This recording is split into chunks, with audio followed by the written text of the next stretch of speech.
Hello everybody and welcome to the Oakhouse Racing Xfinity Series, then the second half of our season as we take on round 8 from the Monster Mile. Dover Motor Speedway is our venue tonight.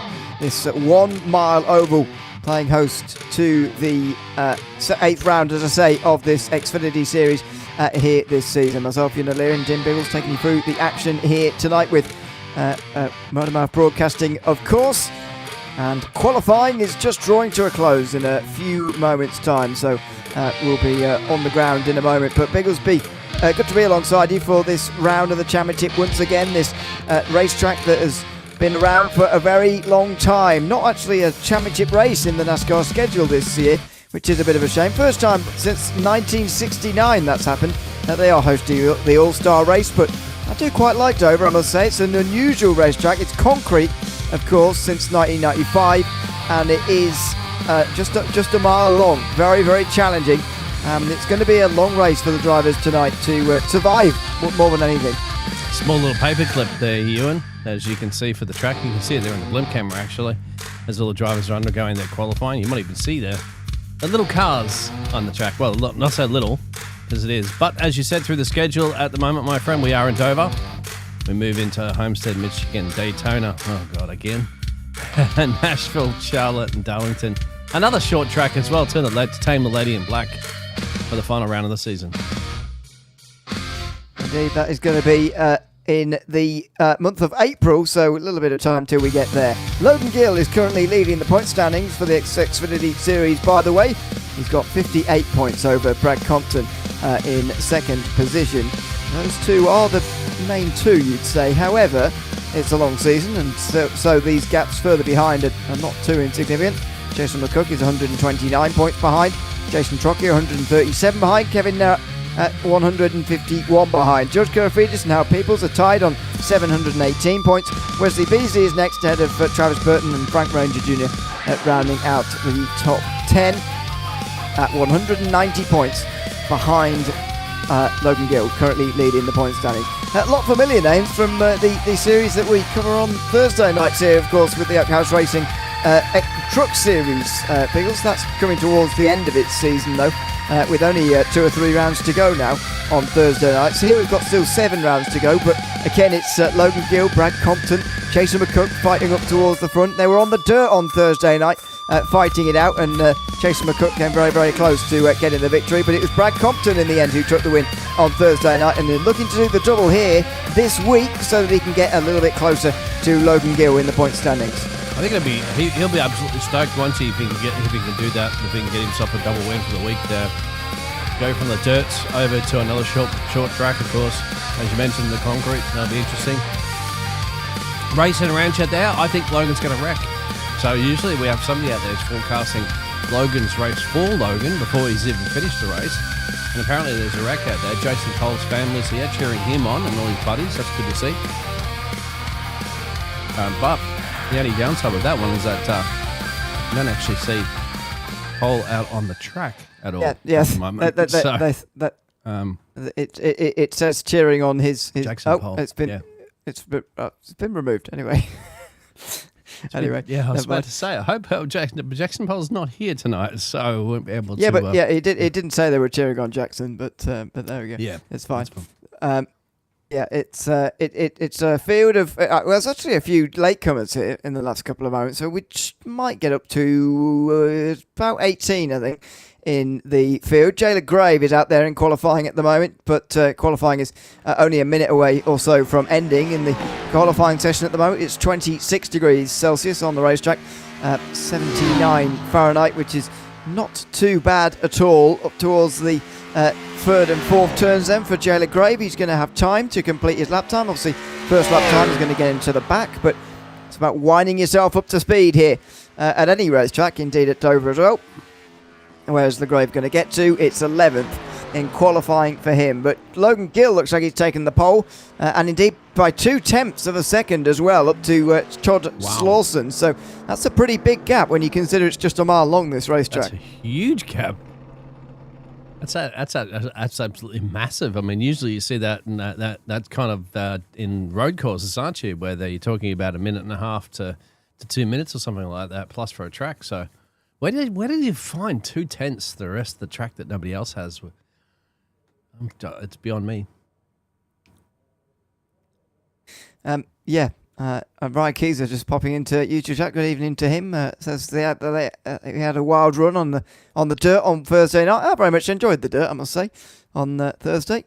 Yeah, I don't remember ever doing a dirt oval race before. No. I hope we didn't make dirt racing fans cringe too much with our with our commentary, but we tried our best, and it was fun. So I enjoyed it on Thursday. But we're back onto solid ground here tonight, and a surface we're a bit more familiar with, which is a good thing. As these guys get themselves onto the grid here in a moment, we'll bring up the starting grid in just a second, ready for 200 laps and therefore 200 miles here from Dover Motor Speedway, which. We are going to see in a moment the starting grid. It's Logan Gill on the pole in front of Todd Slauson alongside, not in the top 10 in the point standings, but a very good qualifying indeed from him. Third place has gone to Kevin Nerra and Wesley Beasley alongside, both having decent seasons. Nerra even in the top 5 in the points. At fifth place for Sean LeGrave in front of Chasen McCook, who is third place in the point standings. Coming in, still not up to Brad Compton, who's way back in the field tonight. Bill Ponsma and Frank Ranger are on row 4 in front of John Edwards and John Russo, who round out the top 10. Jen LeGrave, who we saw that very late lap time from, is in 11th in front of Andrew Floyd, Brady LeGrave, and then it's Brad Compton, who didn't set a time and therefore starts right at the back. Jay Trockey is back there as well with Michael Cole, Joshua Wise, James Burns, rounding off the 18 cars in the field. We'll see whether all of them start, because not many of them qualified. In fact, only about a quarter of the field qualified, so hopefully that just means they're wanting to start from the back, and it does not mean they're not going to start at all. But 200 laps around here is going to be a real case of survival. It's going to be a real case of sort of endurance as well, I would say. Race length 200 laps tonight, because they're doing lap times approaching 30 seconds or so. Going to be a long race, and so they're going to have to buckle in here. And first of all, keep your car clean, because the thing that was very noticeable, Biggles, last week is that the amount of cars that finished the race and indeed competed for the race win. I quite enjoyed the run at the end at Daytona, because it was a bit different and a bit strange, but there were not many left. No, there won't be. I get a feeling tonight, I wanted to talk strategy as well too, Ewan, with you, like as to, I was going to ask you the question as to how many laps can you go on the green and stuff like that. But, I mean, judging by what is practice session, a lot of people were having little mistakes and things like that during practice. I got a feeling that might happen again in the race. So I'm not sure we're going to have a straightforward green flag run before we need to get to a fuel stop or tyre stop. So, but even if we did, theoretically, Ewan, how long do you think we'd go before we would need to refuel? I've got no idea, if I'm honest with you. it might be tyres that they're more concerned about, to be honest, because it normally is around these short ovals. If you think about the fact they've got 5 tyre sets for the race, as they generally do in these, I would want to use that. Therefore, split the race into quarters, try and use 4 of those sets, and then keep one back for a late caution if there is one. So that you can maybe use it to gain some places later on. This pace lap has been extended, by the way. We are going to go around again. 17 of the 18 are actually on the racetrack at the moment. Joshua Wise is down on pit lane though, so he is going to start, but he will be from the pit lane here tonight at Dover. Yeah, I think it's going to be about tyres here tonight, but we'll wait and see how far they can go on fuel and indeed tyres. But 50 lap run indeed should be quite a long way around here. Because I'd expect to see a caution before them. However, you never know. We do get some long green flag runs occasionally in the Oakhouse Racing Xfinity and Truck Series, and so maybe we're going to see some green flag stops at some point today as well. Best place to be is where Logan and Todd are at the moment, I always say. As I mean, I don't know how many times I've been before in the past where I've had drivers that have been involved in wrecks at the start of races and stuff like that, and then they get into the YouTube chat and stuff like that, and they'll go, why is it always me? Why am I always involved in wrecks? And I always go, well, there's always a simple solution to that. Go up the front. Be up the front. Qualify 2/10 quicker than the rest of the field. I know it's easier said than done. I can't even do it. But, it minimises the amount of odds that you are to be involved in a wreck, especially in short track racing, stuff like this at the moment there, Ewan. If you are in the midfield or if you're in the back, of course, and somebody goes off around the front, you've got to avoid it, and it's not easy to avoid the track lock-up. So, thus be in the situation, if you can, try to be up the front here, because it's really at this point, unless somebody tags Logan, if he starts to run away, he's going to have a clear path until we have a caution. Here we go, green flag from Dover as the 8th round of the Oakhouse Racing Xfinity Series gets underway, and Logan Gill on the pole comes down in towards turn 1 and takes this race lead early in front of Slauson, Nera, Beasley and McCook, the top 5. They get single fired out very early. They know they've got 200 laps in front of them tonight, and they've got to take it easy in these opening laps as tyres get up to temperature and they get up to speed on the concrete. That they are as well too. Here's the first attack that we're seeing, but perhaps some overtaking. McCook and Sean McGrave. But so far they've gone single file. They've all started to get the tyres up to temperature at the moment. They're starting to just work with this one. I like to see that with the drivers. Getting used to it. They're Sean going a little bit wide on the outside there. And on the inside there, John Rosso. Oh, it's wide, very wide there from McCook up there high, and here comes Wesley Beasley down the inside and through. Though look at that high side. We're going to see this a little bit over the course of the race. The track does look very whatever the opposite of rubbered in is. Not rubbered in, I guess you don't really see those black lines, those darker surfaces, to really see where the line is. But the earlier they start to run up high, the more that high line, or that middle line really, you don't want to be right next to the wall, but certainly that middle line is going to come in here. But expect towards the beginning especially everybody to be running down low. But as you can see, the concrete's pretty much white across the board. You know, there's not much rubber down at all, it looks like. No. Tell you what, he's been really fast the last couple of laps, getting up in speed at the moment. As Todd Slauson, he's just starting to lay purples after purples after purples here. It's so lonely to get that lead away. That's coming down pretty thick and fast at the moment, as into the dirty air is the number 88. It's very close in behind is Slauson as they complete 5 laps here under green here at Dover. Nice start here at the very front of the field. Logan Gill, though, leading all 5 laps so far. Of course, there's 5 bonuses for leading all the laps, so he's well on his way to those at the moment as well. Currently 58 points in front of Brad Compton in the point standings. Compton, by the way, still stuck down in 13th position. This is just behind Compton. There he is. Michael Cole just getting in front of LaGrave. This is on board with Compton.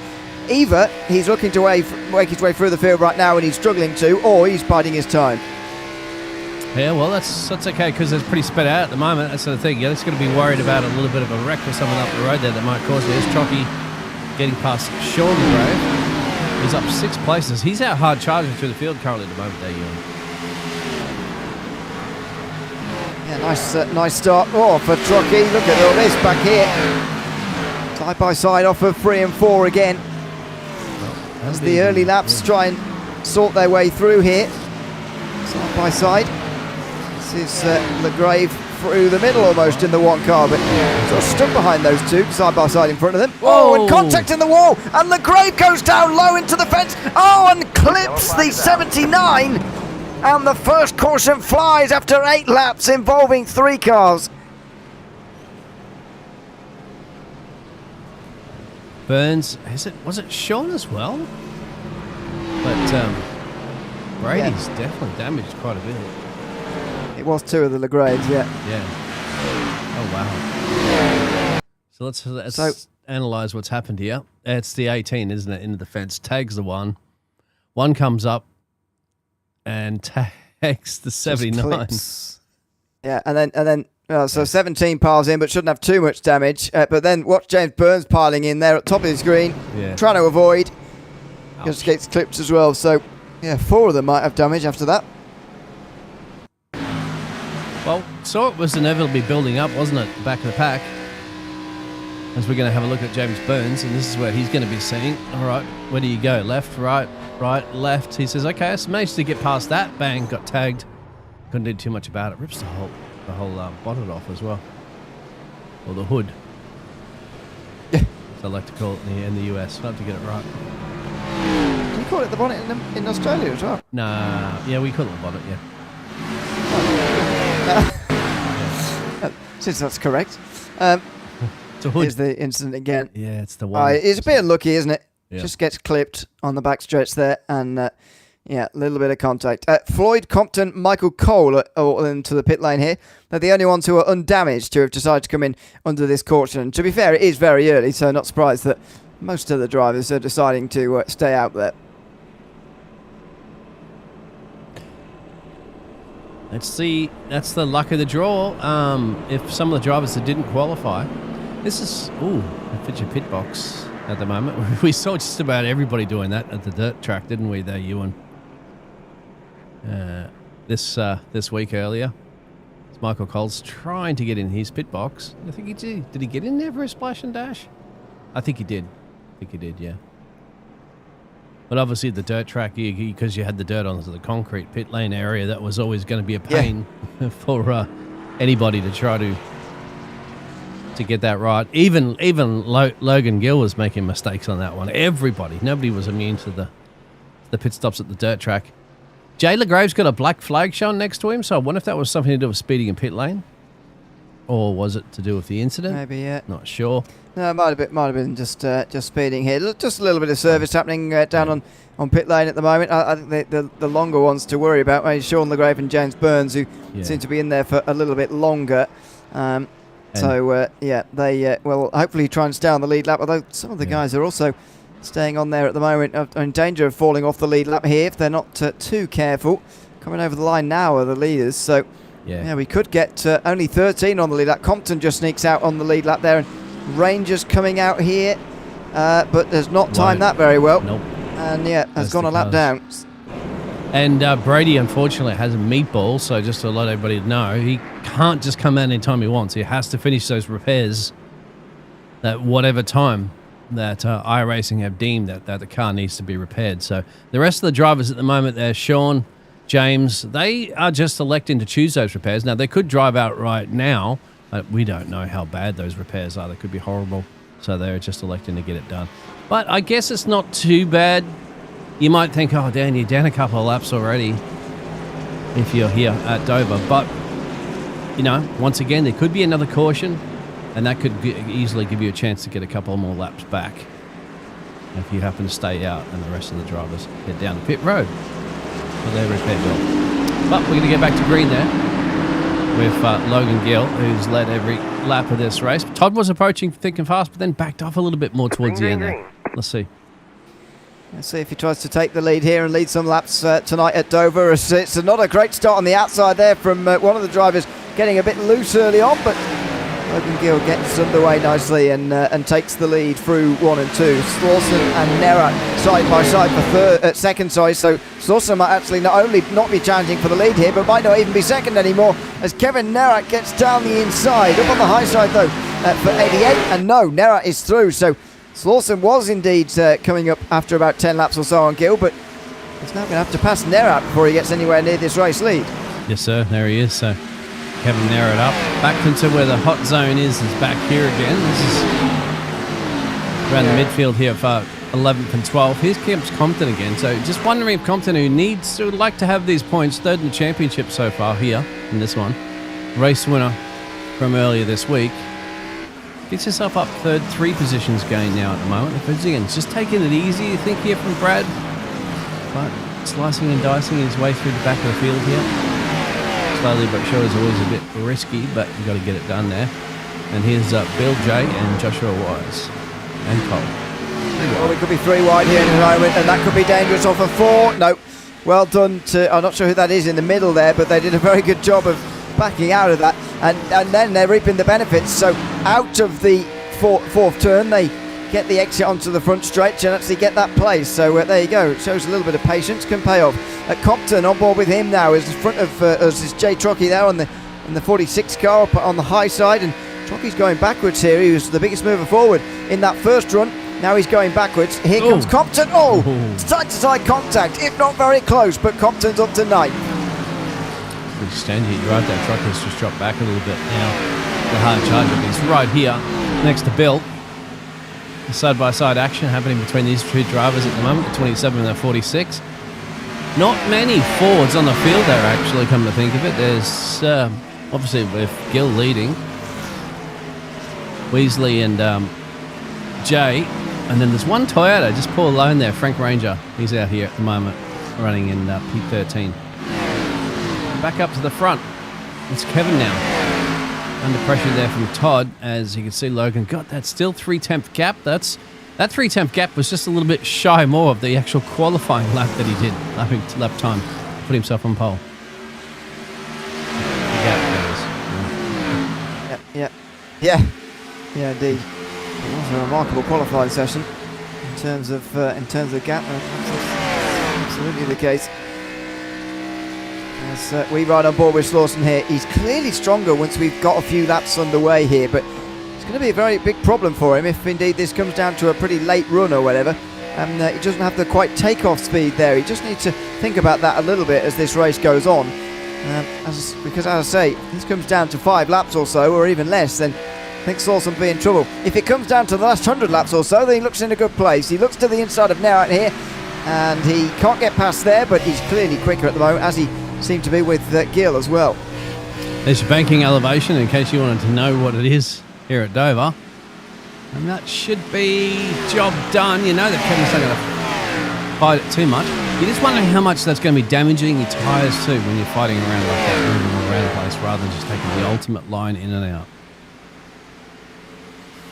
Yeah, 24 degrees of banking, by the way, in the turns here.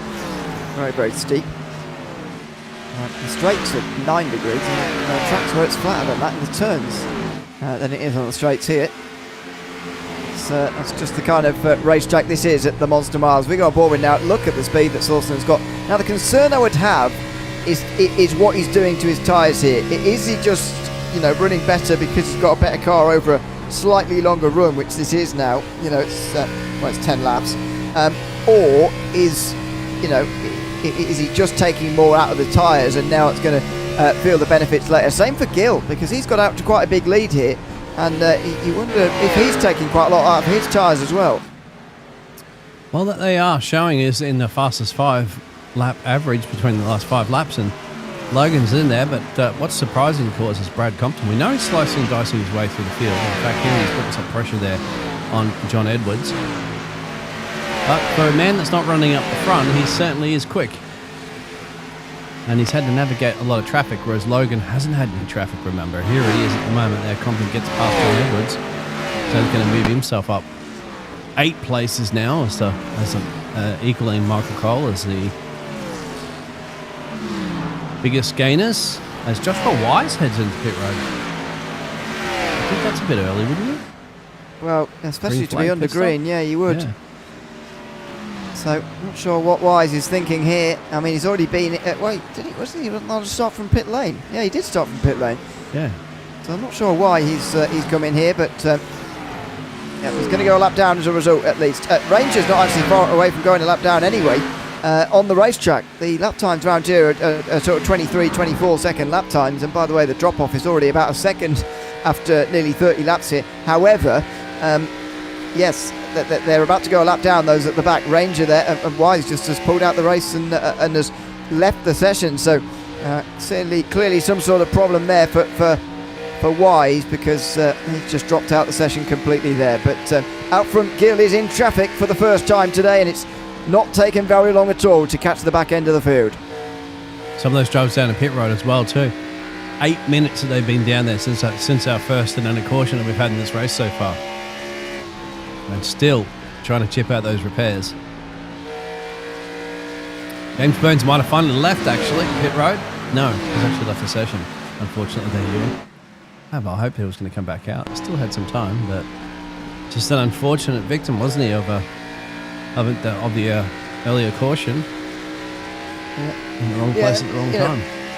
Yeah, exactly. And, it's I do like the fact, to be honest, we don't have a fast repair in this series, because it does mean that you have to properly race for your points here and be very, very careful early in the race, as Compton moves up to the top 5 now. He's really racing through the field, up 9 places.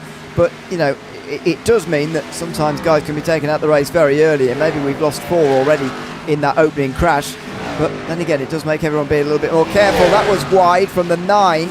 That's Edwards. Michael Cole slips underneath. So now Cole is up 9 places, as well as Compton. They've both gained 9.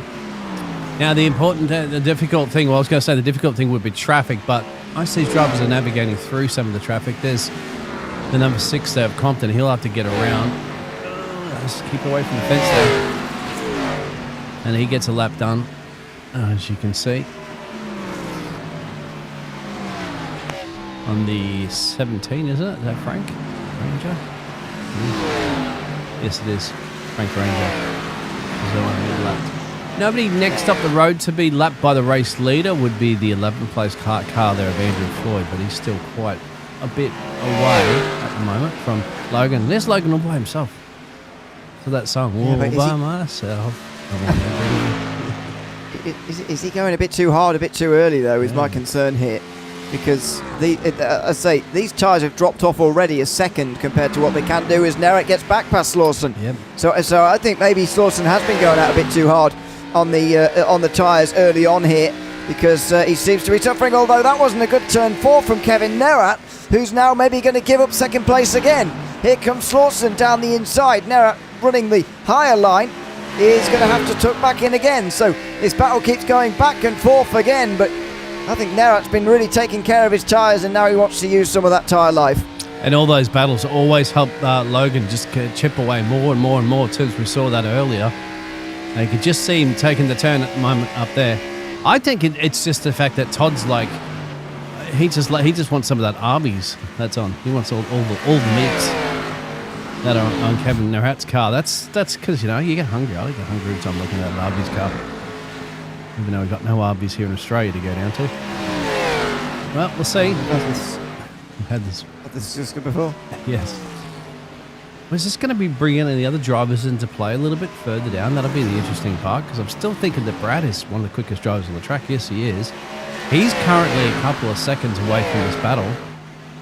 Might see him in the picture. This chasing the Cook. The Brad Compton's not too far down the road from that.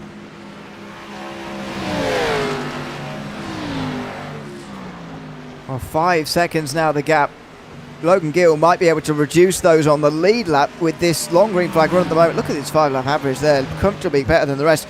He might be able to reduce those on the lead lap to a very, very small number here, and that would definitely help them later on in the race, just help them protect themselves from a late caution that could throw up a strange result. As into the pit lane comes Ranger. Now this is, he's a bit slowed coming down pit lane, but maybe it's a slow pit lane. This is not out of the range particularly. He is going very slowly, isn't he? See, it couldn't be out gas. I don't think the engine's on, mate. That's reps. He should be able to get into his box. Yeah. Doing 30 miles an hour. It's not the only one. Russo's coming down as well now. That's very slow too. Yeah. Maybe so these are early stops here. Yeah. I wonder whether they are running out of fuel at the moment, because it is early. Same thing, right? We do have a fuel restriction in this series of 65%. So maybe the stints are going to be shorter than normal. I mean, Bill. no! Pit lane entrance. Now, was he trying to come down pit lane, or was that a crash as he got loose through 3 and 4 and he toes back to pit lane? No caution because he doesn't spin on the racetrack. Let's see this here. I think he was trying to come in, wasn't he? Yeah, he's definitely coming in and must have locked up a little bit. No. Oh. He's done the Matt Kenseth there, I'm afraid. He's hit the pit wall at Dover. But no caution, and he's had the tow, of course, because he can't really back up on the racetrack, because that'll instantly give you a black flag or disqualification, 1 or 2 from iRacing. So he's had to basically just put his hand up and say, okay, give me the tow truck and tow me all the way back to pit road. And Ranger's been in pit lane for a while now as well, so long stops happening there. A lot of guys are lapped down already here, just 9 on the lead lap, and Andrew Floyd is not that far in front of Logan Gill. There are the last stop information, by the way. If you've made a stop by this point, I think lift off there. A little bit behind as goes up high and into the wall there, Wesley Beasley. Or Weasley. There's no A in it. That's what gets me, throws me off. I just like calling him Weasley Beasley. I know that's not his name. It's just quite good. Is that, now, Kevin, into the fence a little bit. This is going to show you right now when drivers are starting to float with the wall a little bit there, and that just means that those tyres are starting to fall off the end of the cliff, aren't they? At this point, and they weren't doing it earlier. I would say in the next 10 laps as well, we might see some pit stops here, but Logan Gill will be looking forward to them because he is losing time now. He's just got 3 seconds of a lead here, just over. Look how slow he's having to go in the turns. Last time round, he was nearly 2 seconds slower than his personal best. The guy's behind about 1.5 seconds. Logan Gill's gone out too hard here, and he's got to turn himself back for the later stints in this race. He's got to tone that down a little bit, because he's gone out too fast here and he's paying the price for it. That's why you can see he's not even in the fastest 5 anymore. Yep. And he was right up there before. So Jay Trockey is, because Jay Trockey boxed back on lap 31. Look at pits there. Todd is, well, the thing is, Todd hasn't taken a pit stop yet. Neither has Kevin. Neither has Compton. And neither has McCook. So they're doing pretty good times considering, once again, but I think you said this right, didn't you? Logan Gill's may have just bitten too much out of these tyres, and that gap's now 2.4. But yeah, I mean, even though he's got 5 sets of tyres to use during this race, as I mentioned earlier, you want to keep one for later just in case, because the tyre drop off, I think they're losing 2 seconds within 40 laps. I mean, the tyre drop off's huge around here, so you want to keep one back, and that's why I mentioned, design your strategy as if you've only got 4 sets of tyres, just so that you've got that one extra down there just in case. And he's 5 laps to go here, Logan Gill. He might decide to come in early if he's caught and passed by Slauson, who seems to have timed this really well, actually. So it seems that he's got a good car and he's timed this rather well, because earlier on I thought he might be going out too hard as well. But no, Slauson has done this pretty much perfectly here, and he's going to squeeze out what he can in the next 5 laps from these tyres. And if you look at the track map as well, too, there's no point in putting any strategy into play as to where you're going to possibly come out, because you just don't know what's going to happen. But it's pretty spread out, as you can see. No massive bunches of cars together, so I don't really think it matters too much to his pit crew as to, okay, where are we going to come back out, Logan, after our pit stop? Because you certainly don't want to be caught up with a gaggle of cars, but there's really none to worry about. So I'd say at any time you want to come into pit road very soon, you might as well get it done. Or that, or they're waiting for that caution, because you know how it goes there, Ewan. You can get unlucky with a caution, call out, or you can be right on the money. Exactly. You don't want to be caught unlucky with a caution. That's why Gil, I think, will want to make it to at least 50 laps. Maybe he could try and carry on for as long as possible before he really becomes just impossible to keep on the road. Slauson just kisses the wall off of 2. I think he's maybe starting to feel the end of these tyres coming as well at the moment, although not as quickly as Logan Gill is. Absolutely, he is doing a bit better than Gill at the moment. As the last lap and the leader's last lap, it's a good way of showing how this gap is closing here. Kevin Narrett's not quite able to do the same, not to the same degree. He is closing, but not quite as quickly here. Slauson might not get past, but let's see. Gill seems to be slowing a little bit more. Is he just braking for the turn? I think so. So next lap is lap 50. How much further from 1/4 distance is he going to go here tonight? Let's have a look at the lap times as they cross it. So it's about 4/10 last lap. They should be updating in a second. There it is. And bingo, just scoots on by, actually, I think. That's about 2/10 inside. And he's going to go through here is Slauson. So Gill can't actually get to pit lane, even if he wants to at the moment. No. Tell you what, that's not a bad strategy. If I was Slauson, I would just hug the inside and say, "You're not coming down, Logan." No. I'll force him to lift off massively if he wants to do it. But there it is. So, new race leader. Yeah, indeed. That's not the first time we've got a new race leader, indeed. Yes, it is, yeah. First 50 laps led by Logan Gill. Now Todd Slauson gets those 5 points. So, Gill might have secured those 5 bonuses for leading all the laps, which is, well, the most anyway. But there is a very long way to go, of course. Still 150 laps when he relinquished the lead there. There is a very, very long way to go in this race. But Slauson is clearly a lot quicker. And maybe they're going to try and go to 1/3 distance here. Given the amount of sets of tyres, I'd question doing that. But, clearly these guys don't want to pit under green for the reasons you mentioned earlier on, and the fact that you're definitely going to lose laps around here if you pit under green at Dover. So a couple of retirements. I can see it looks like some of those drivers might have just retired down the pit road after just realising it's too much damage. It's going to take too long for them to get back into this race, unfortunately. I think you're right, Ewan. One fast repair might be nice, especially for short track racing like this. Because you got to think it's a bit unfair for some of those drivers, unfortunately, got caught out into the early incidents, wasn't it? And their race is practically done and dusted. And they'll have to sit and basically watch it. And join us on the YouTube, I'm watching it live. Here we go. Beasley's in.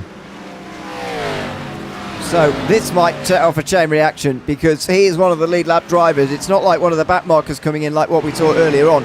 It is a proper lead lap driver, and Kevin Narrett responds immediately. Maybe not because Beasley came in, maybe it's just coincidence, but nevertheless, Kevin Narrett is in as well. So this is going to set off a chain reaction now. Kevin Narrett is top 5 in points, serious driver in this championship, in this Xfinity series. And so surely now we're going to start to see some more stops. Gill is having a bit of a second berth here, though. Yes. He's having a little bit more of a second wind, and he's going to get blocked there by Floyd, who's just gone one lap down. Of course, he'll be fighting for the free pass in a moment with Edwards, who is just up the road right now and about to be lapped by Slauson as well. But Gill is starting to find some extra speed here. Now Jason McCook's into pit lane as well. There's a slow car on the inside line there. It's all happening here at Dover with 56 laps gone. This is what it's all about, isn't it? Compton's 8 seconds down the road from these guys. Can you believe that, actually? But he did start way back. He's 11 positions gained. Michael Cole's up 12 positions as well, too, as you can see, exiting down the pit road. Some of the other drivers, but that's the pit stop strategy at the moment, as you can see. So when's Todd coming in? When is Logan Gill going to come in? Everybody else has come in.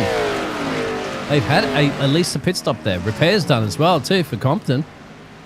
And short fuel stops with some tyres, either 2 or 4. That could actually be incorrect too. It might just be fuel only, and rather than 2 tyres, it's once again it's a guesstimation on time. iRacing don't provide us that information, but obviously it's a short stop. If it's 2 tyres, there it is, and there Todd's coming in.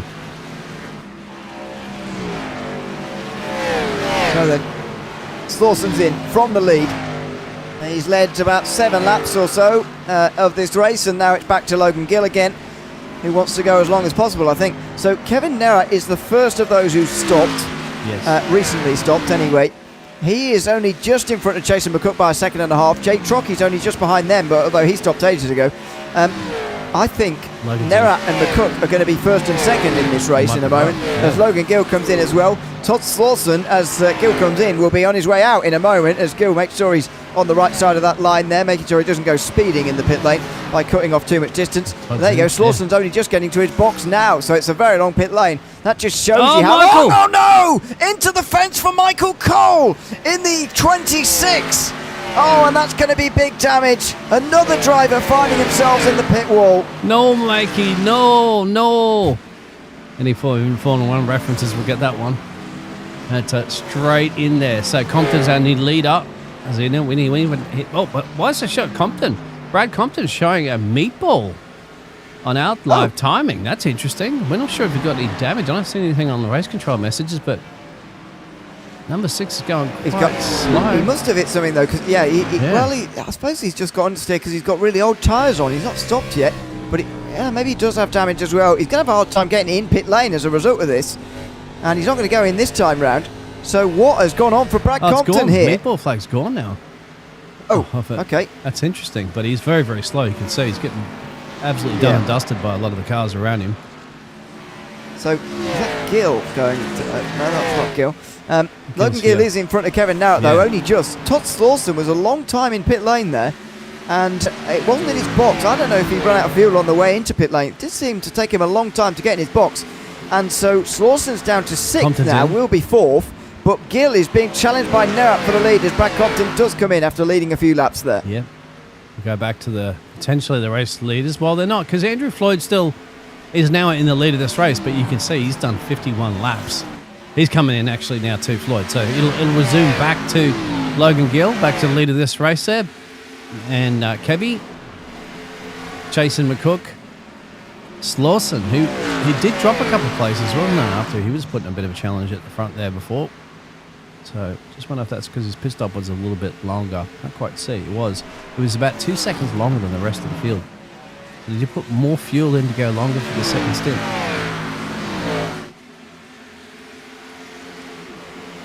I think they'll just bring the tanks, to be honest, but let's see. We'll find out as we go through this second stint of the race. Nice to have green flag pit stops though in one of these races. pleased that we've been able to see that already in the first half of this race. Indeed, first third already flying through these opening laps here tonight, because we've only had one caution so far. Stark contrast to last week. Don't jinx it. We're on board with Narrett here. He's just not quite able to get with Gill at the moment, is he? But Logan Gill's going to be very wary, I feel, of how he's taking care of these tyres, because it's clear in the first stint that he went out too fast to begin with and paid the price for it later. Yeah, it's always difficult. The most difficult thing for a race driver to do, and I've engineered some race drivers back in the day before I got more into production there, Ewan, of just trying to calm drivers down, just trying to get them to stick to deltas and stuff like that. So say, okay, we're on a strategy here, take care of the tyres, things like that. That's more for road courses and stuff too. But still, Ewan, it is difficult for anybody to tell the driver to slow down, as you know. The drivers just want to go as quickly as possible, but when there's strategy at play, as you said, they'll take care of those tyres. So an engineer to Logan Gill, you'd say, all right, if you're going to be doing those times, stick to the certain delta time that you want to do. So you want to be doing 24 point whatever per lap, right? Well, maybe around this 24.2s that he's doing, but you don't certainly want to go down to where Todd is at the moment, the 23s, because that might be the situation, as I said, later on. It might come back and burn you when you find yourself having to drop a couple of seconds a lap slower because you've just got no grip anymore. Yeah, indeed. It's a real drop-off. Compare those, we'll check back in a while, compare those fastest 5 times. It won't be that time, that's for sure. Jason McCook is going very quickly at the moment. He has not got newer tyres on compared to Kevin Narrett. Well, they're 1 lap younger, but there's not a real difference here. McCook is just pushing harder at this stage. He goes to the inside line now in the 14th, and he's going to get to second here. McCook's been slowly ghosting his way through the field, up 4 places now, and he's chasing down Logan Gill for the lead. That's because he's put himself right up there. As you can see there, he's the second fastest man on average on the track. So now he's going to pace himself too. As I said, maybe the 24s is okay. It's got to be some sort of perfect delta in there for the 5 laps that you could do. That balance that you'd have to make sure that you got the grip when you need it. Compton and Trocky. I think Trocky hits the fence there, actually. That's probably the reason why that Trocky just went quite slow off the exit. And here comes Beasley.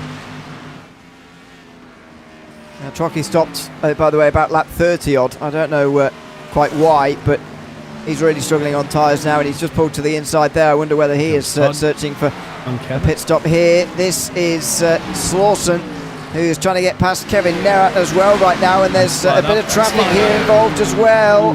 Dear oh dear, it's very busy. Edwards involved in this, and Narrett is displaced, so Slawson is on the charge, and he's coming back through again after his slow pit stop.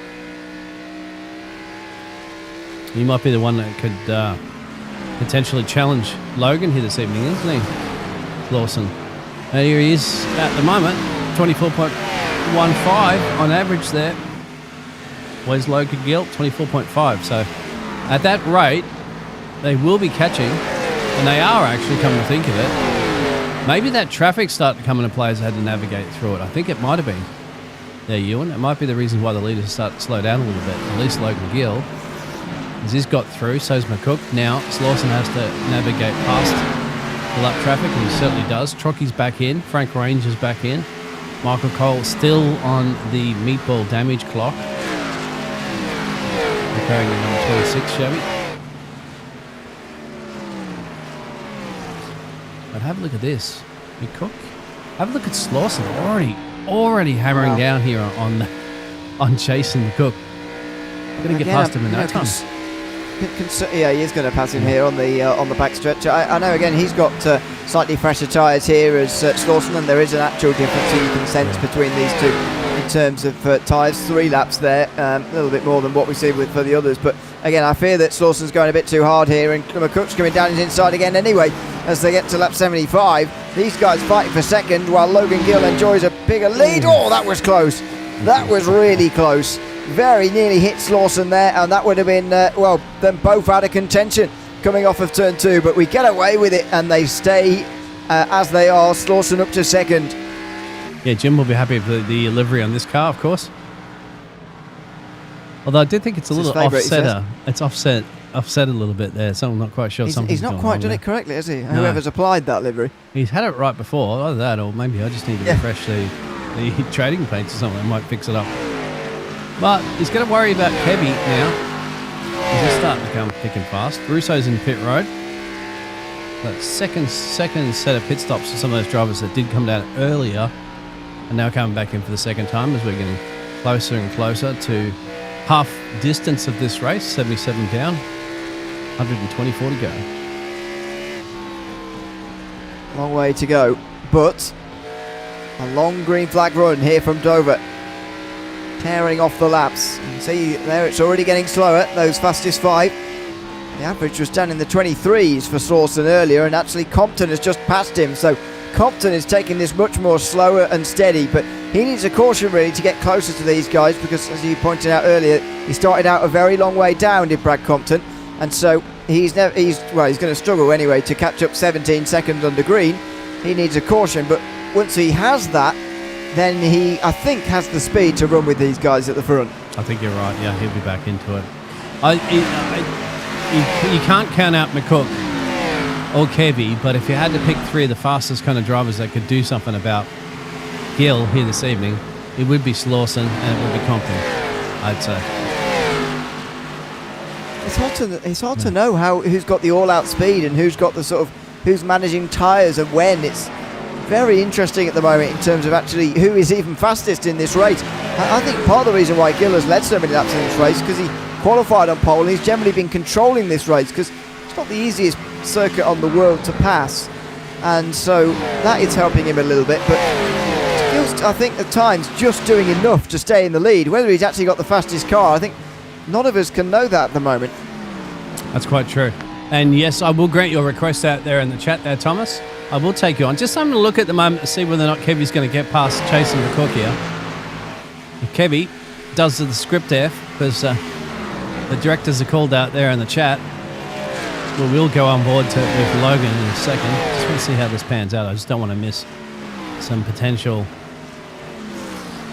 little door banging. Let's say even that happens between the 2 drivers, and then we will take you on a couple of laps around on board for Logan, just to see how he's driving this car compared to the likes here of Kevin, for example. But Kevin is in the dirty air. Let's see what he can do at the moment there on McCook.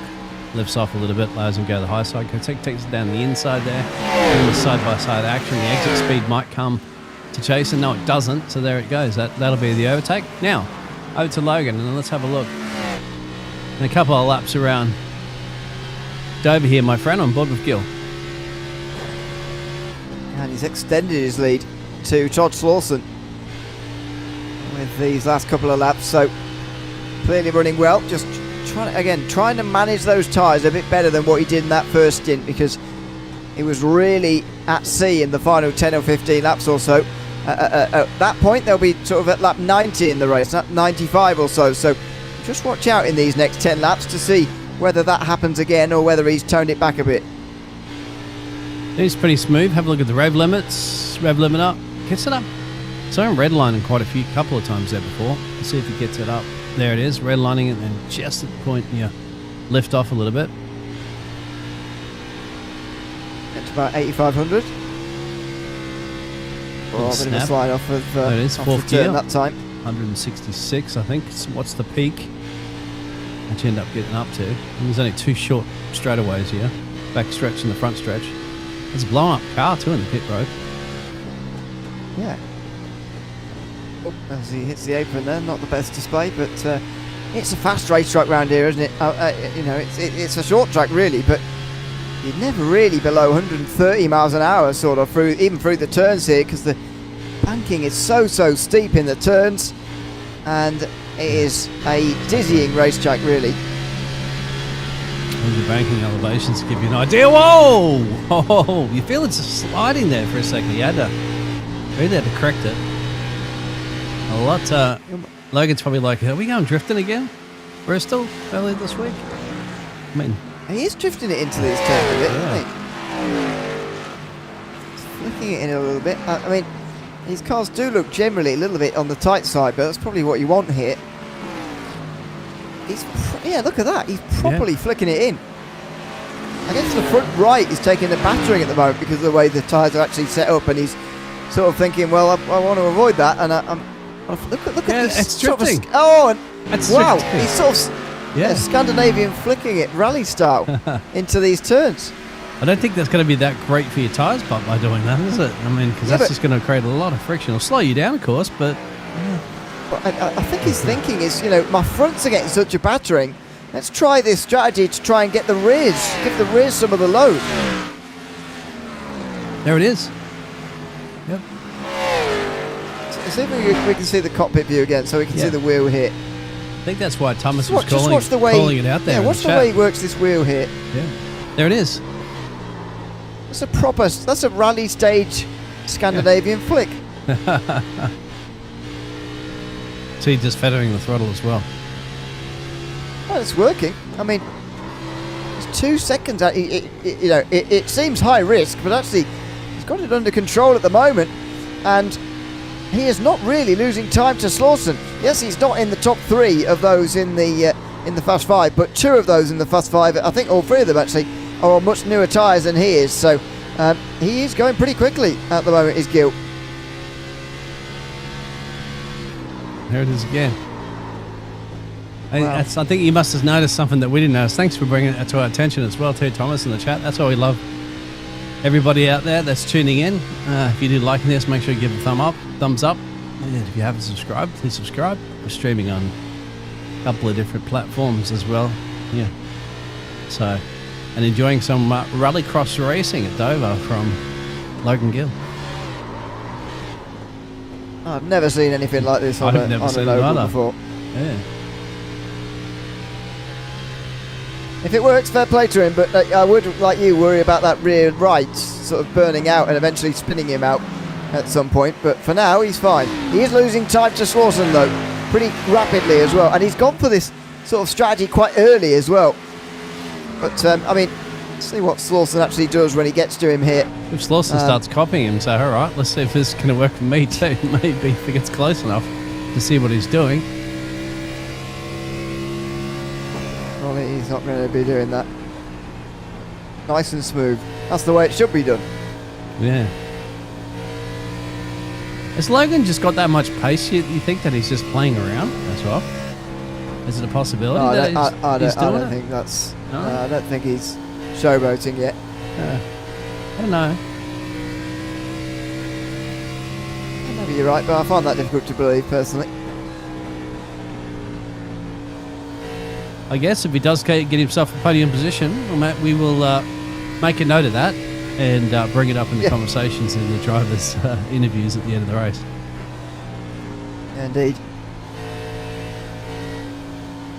Do you imagine that Todd's tyres are going to be a lot better with you than Logan's? Yeah, I think Gil is struggling with a bit of tyre wear at the moment, and that's why he's sort of gone to that strategy. I think the front right is really taking a battering, and he's just thinking of any way he can actually mitigate that at the moment. But yeah, I'm not sure this is the way, to be honest. But anyway, we're approaching half distance, and to be fair, as they get to the 50 lap increment, whether it's lap 50 earlier or lap 100, Gil has still been in the lead at those points. It looks like he is still going to be at the lead at the halfway mark here of this race as well. So look at him leading, and there's the problem. So there we go. Yeah. Now he's got sort of loose off, which means his rear right is starting to heat up and it's starting to wear down, and he's going to have to be very careful with his right foot now as well. It can be managed, and the easiest way to do it is with the driver. It's not the car's fault. He's just got to manage it as a driver. However, it's going to take some real concentration now from Gil to keep this car balanced. And navigate those cars ahead of him as well. So he won't be able to chuck it in and do anything too wild. Otherwise, you'll find yourself maybe tank slapping these cars, and that could be race over. I think you got 3 wide. He's going to get blocked in here, so it's going to have to lift off. Oh, it's a battle for 7th. That's why. It's Edwards and Floyd who are fighting for 7th. That's right. And then legitimately fighting for their position. So they don't really just need to move out. That blink's not going to help. In fact, this is going to bring it. Look at this. Todd. Slauson. He's going to get to the front in time for lap 100. Gil turns back underneath him. Through the lap traffic. The lead changes hands once and twice. And Gil leads again. One more lap until he can lead at halfway. So nearly had that taken from him. Be careful not to slide up into the 11 here.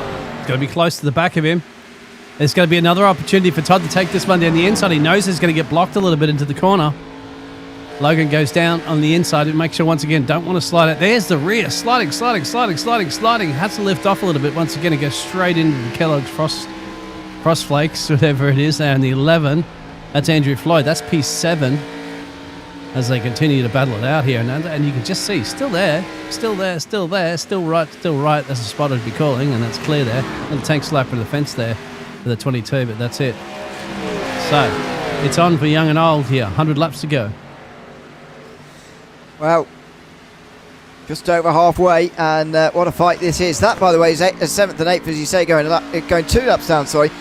They are on the same strategy as these guys. That's how quick they are at the front of the field. They are on the same strategy as these guys in the lead. Beasley, by the way, is the only one now 1 lap down. Is a lap and a half behind these guys, not that far away from going 2 laps down. I think we're looking at a top 5 right here who are dominating in this race. Gill, Slawson, Nera, McCook, Compton. I don't think any of those are going to end up off the lead lap, but all the other guys in this field, every single one of them, going to be struggling to stay on the lead lap here. It looks like struggling to stay within 2 laps. Yep, all of them. Except for Russo there. Well, and there's no Chase McCook in the top 5 for 5. John Russo's got some fresher boots on him. That's the reason why he's gone a lot quicker. He pitted down lap 74. These drivers essentially pitted on 59, 58, 54, 55-ish earlier. That was quite some time ago now. Indeed.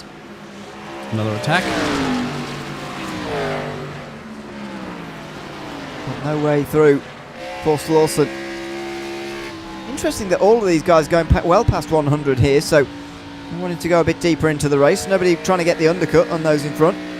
Edwards comes in. Ooh. So yeah, now it might kick off a little bit. Yeah. They didn't have a meatball flag, and as soon as he came down the pit road, I think that might not be 100% correct, our little software showing that meatball at this point there, Ewan, so we'll just... Actually, didn't it show Compton having one earlier? It did, actually, yeah. I think that for some reason it might be coming up because it's so slow down pit lane. It's strange. It shouldn't actually be a meatball flag for slow down pit lane, but it is what it is. They didn't have any major damage. Compton's last pit stop was 15 seconds stationary, so that's just tyres and fuel.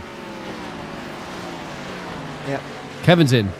And now Nerat's in. Yeah, so here we go. He locks it up. He gets into pit lane in time, and now this might kick off a stop for these two as well. If they leave it too long, of course, now we'll undercut them both, and so they'll be thinking about that as somebody in front of them comes down pit lane there as well. That's Beasley, who's now 2 laps down.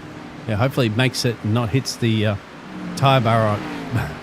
The barrels there of water, they have to protect it. There's been 2 cars, or was it 2 or 3 cars that actually hit that 2 tonight? now, I think. 2, yeah. Bill, well, no, it wasn't Bill. Yeah, no, it was. You're right. Yeah, Bill did, yes. Bill Bosma and Michael Cole. Michael Cole, yeah. Who's still in pit lane for 20 minutes getting repairs done, unfortunately. Yeah, I think Bosma saw that time of repairs and thought, I'm not going to wait for that, and retired, unfortunately. You can see a little bit more grip there, isn't there, for Todd? And he's coming in here. Yeah. Todd's coming in. He's going for the earlier entry here.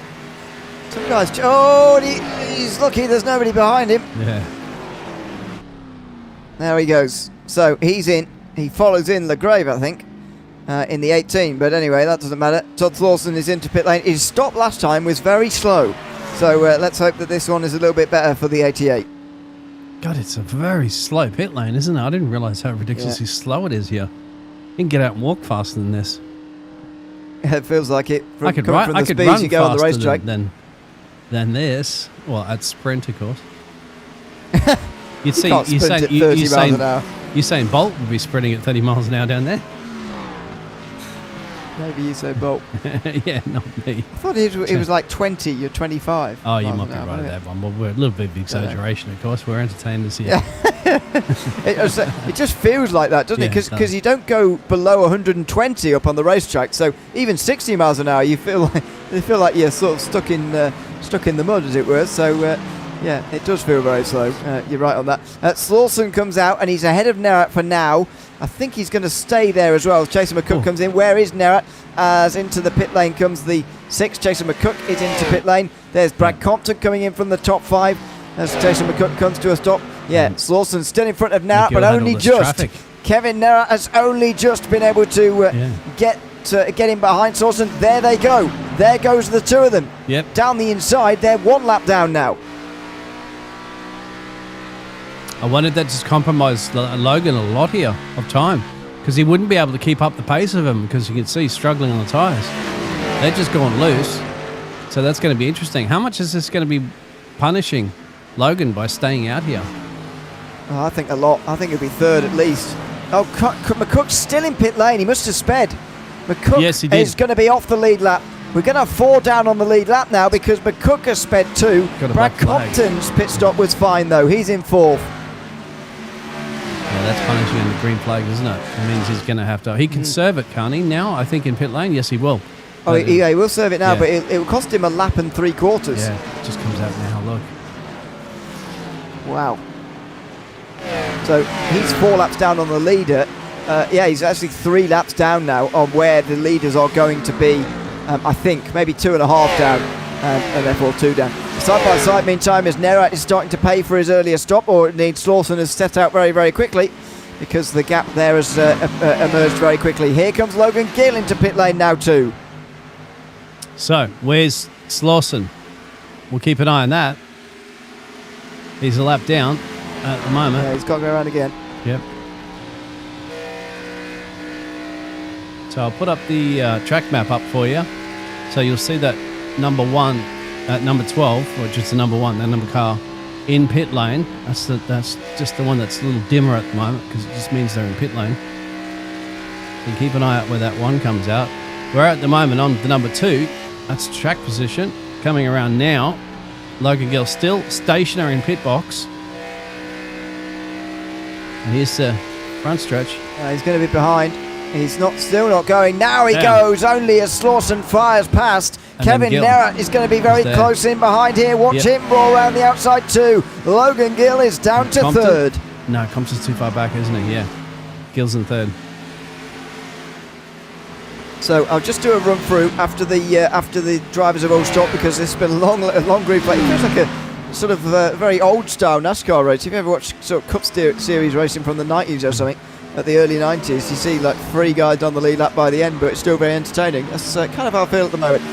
Todd Slawson is leading this race by 3 seconds in front of Kevin Nerat. He's going out very hard, but it might pay off for him. Kevin Nerat second, as I say, he stopped quite a long time before Gill though. As you can see there, 9 laps the difference between those two, so Gill should be there very, very soon in the battle for second place. Compton's the only other one on the lead lap. He is, again, looking for a caution here. He's actually been catching the leaders, but he just started so far behind the others that it's going to be very hard for him to catch them. John Russo's the only one lap down now. He only stopped, though, 41 laps ago, so he's trying to make it into a window where he can get to the end. Probably needs another 10 or 15, 20 laps out of that car, so he'll be going pretty slowly out there. Wesley Beasley, the first car, then 2 laps down. He'll be getting the free pass, or be into free pass position, I should say, when Russo pits. He's in front of McCook, who had that penalty and dropped him 2.5 laps there. Andrew Floyd is still in front of Edwards, as we know, they're always together. Trucky's on a very different strategy. He's in the pit lane from 10th. Ranger is out there 10 laps down, recovering for points. LeGrave the same, 13 down. The other LeGrave, I should tell you who they are. Sean LeGrave is 13 down. Jay LeGrave, after a really long stop earlier, is 44 laps down. He is still going for points. And look at that. Logan just gets scoots on pie. Kevy, who's right there behind him in the Arby's car. So on a mission there, Logan. Let's see how quickly he can shade that 4-second gap to Todd leading this race.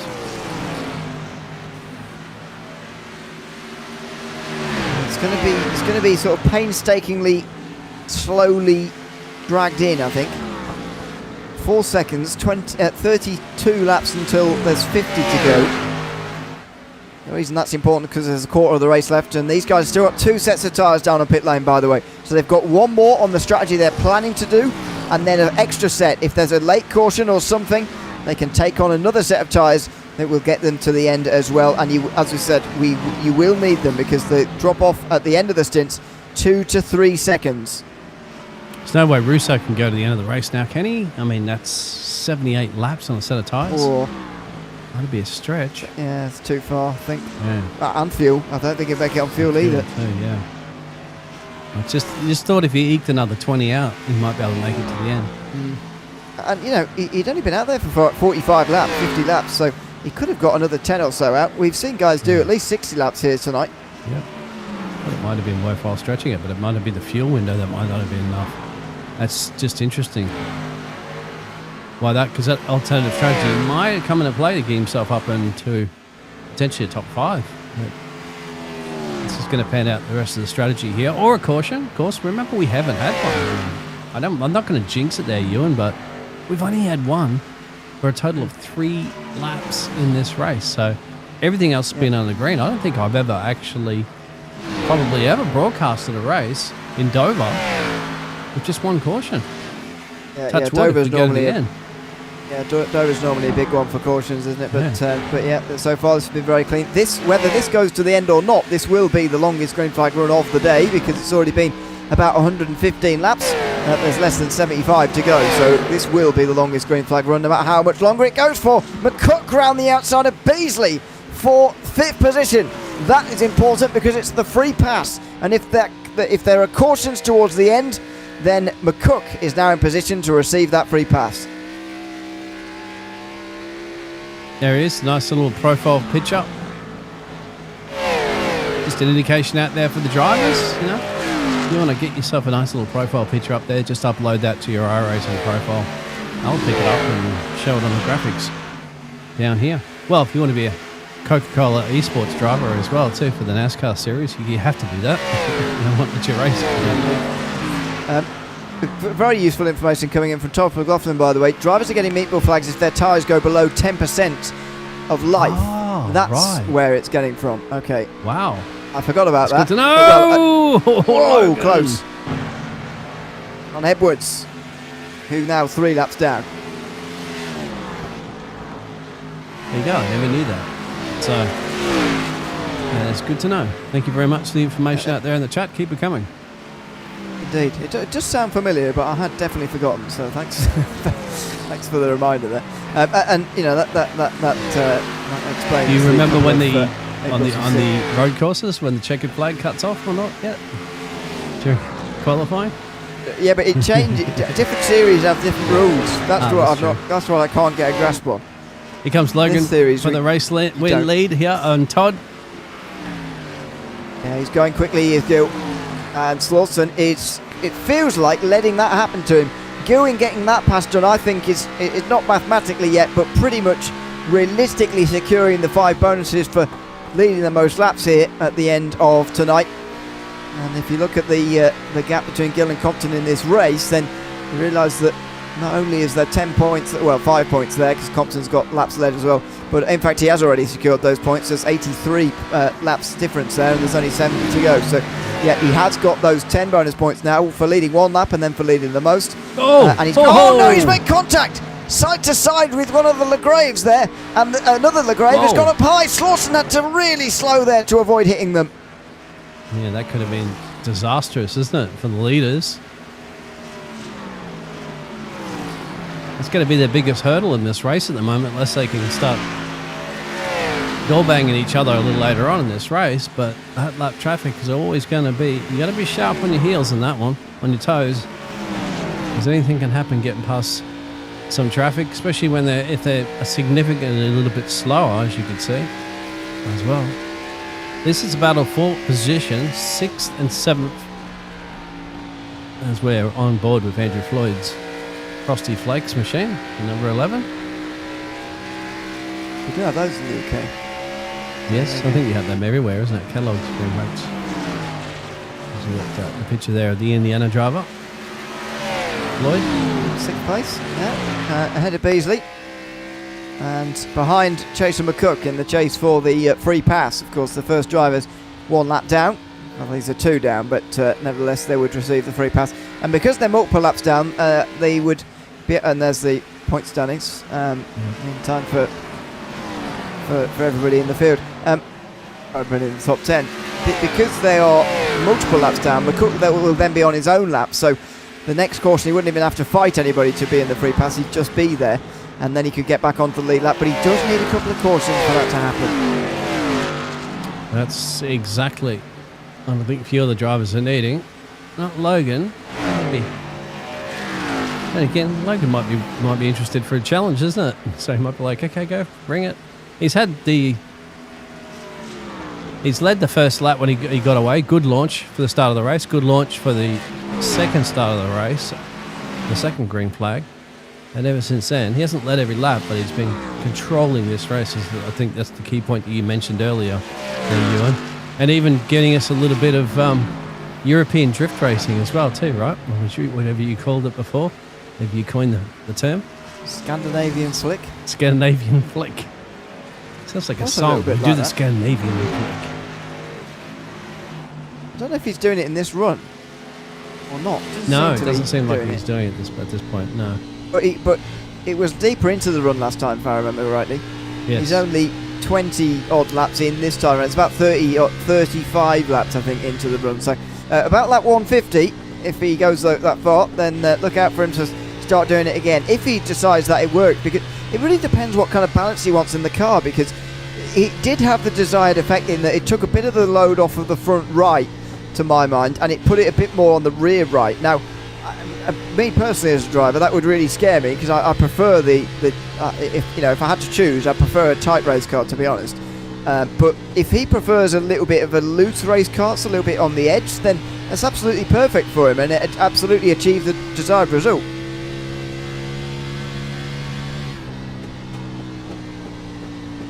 Driving nicely now. He's a championship leader in both series. I didn't get his dirt race win, did he? Oh, Logan. She said that went to Brad Compton earlier this week at the Bristol dirt race. Just quickly, whilst there's a little gap in the racing, we'll go over that schedule again. Thank you everybody for tuning in. No doubt. And of course, a lot more racing to come up as we're just on the halfway through the series.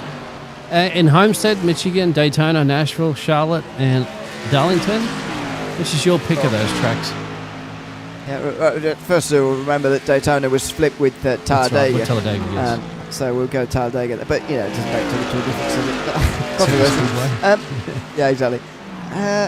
In terms of it, I think, to be honest, I really like it here and at Homestead and at Darlington, to be honest. So, and that's quite a few. And Michigan as well, to be fair. Obviously, Talladega could be good, could not be. Nashville, not really sure about it. Same for Charlotte. It's a little bit, could be a little bit trouble. But yeah, I quite like it here, to be honest. And I'll go with Michigan then, fine, if I were to pick. I quite like the sort of wide triable nature of it, to be honest. I think you know how they changed Atlanta to be a super speedway, so it just went there in the Cup Series in the real world, the all series in the real world this weekend. I would have much preferred to see Michigan change to that, to us, if they were going to do it to anyway. I feel like it would suit there a lot better, but I quite like the way that it is as well at the moment. Yeah, I think Miami's always a great track for me. And Homestead. So Edwards comes in as well too for his pit stop. Now this will be the last pit stop of the race, you would imagine, though, Ewan, because 57 laps he should be able to do.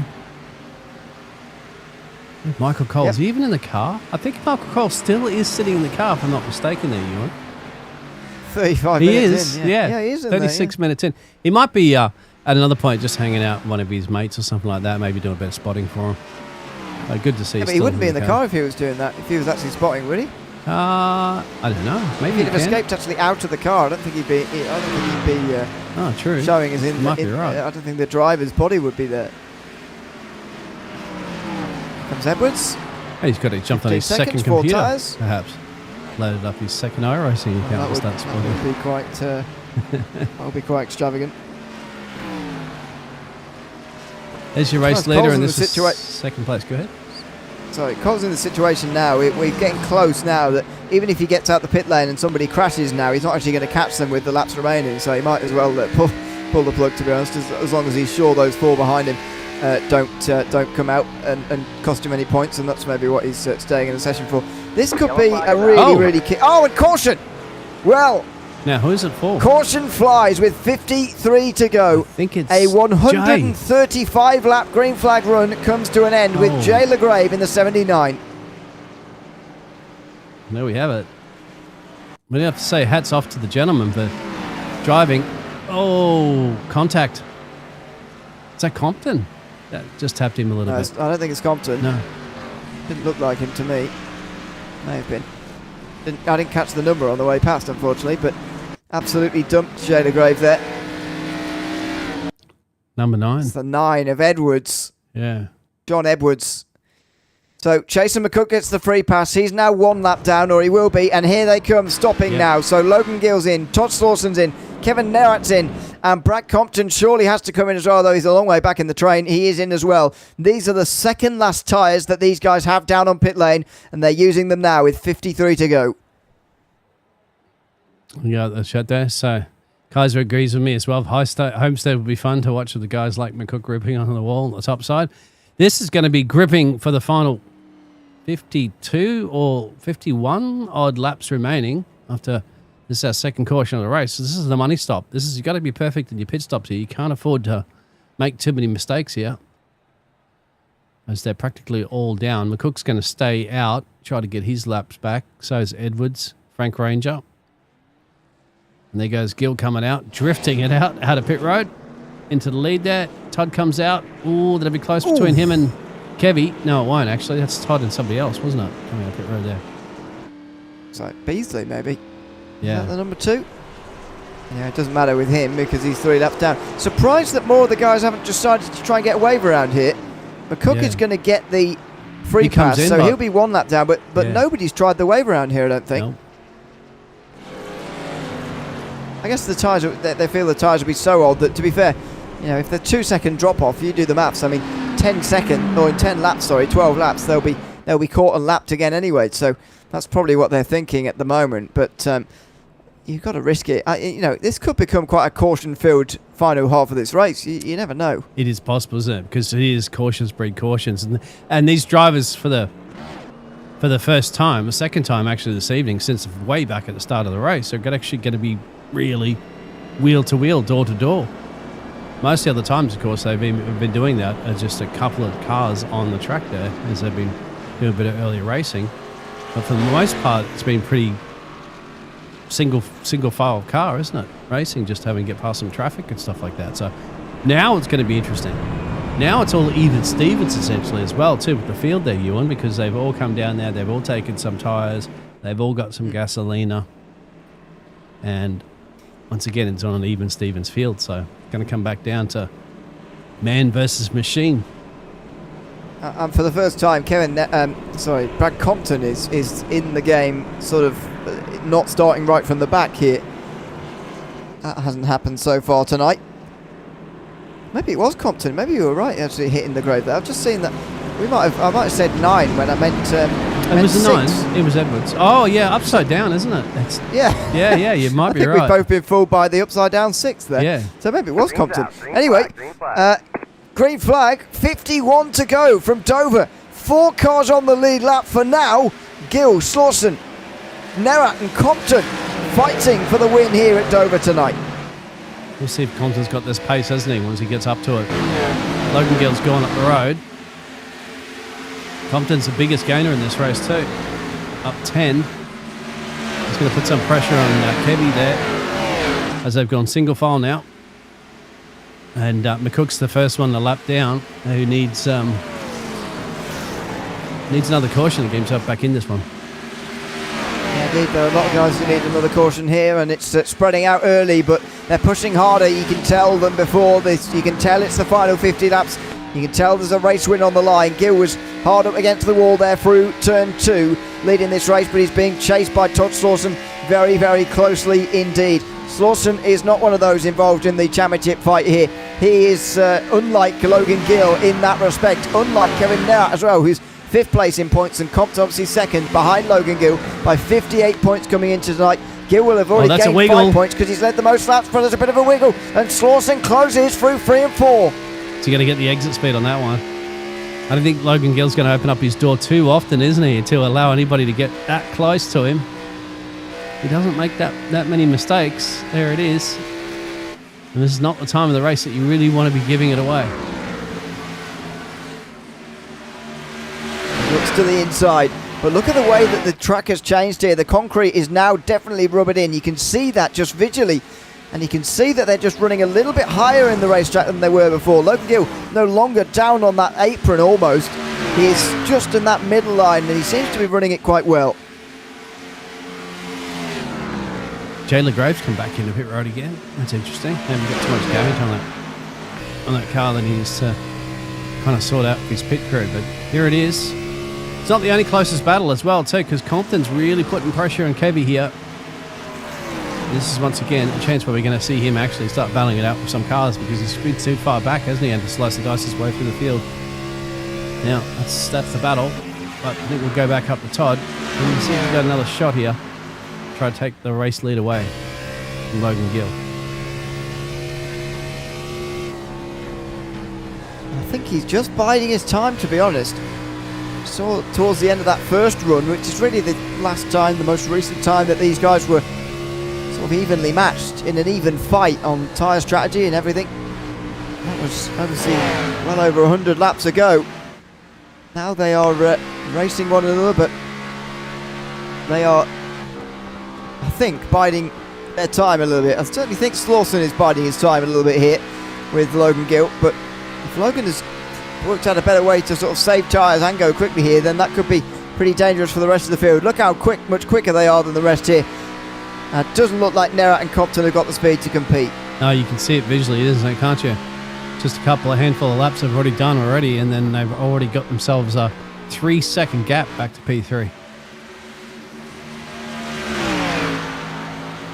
It's a rather large gap that they've managed to fashion out here.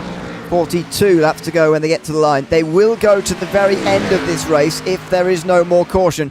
But if there is, then they've got a decision to make about the set of tyres, brand new tyres that they've all got down on pit lane. Advantage that Todd has here, you'd have to say, the one being the chaser, as Compton might get it up at the inside here of Kevy now and get himself up in a P3. Kevy goes high there, absolutely. He will yield that position. So Compton up 11 places, our biggest gainer. He's got a lot of work to do now.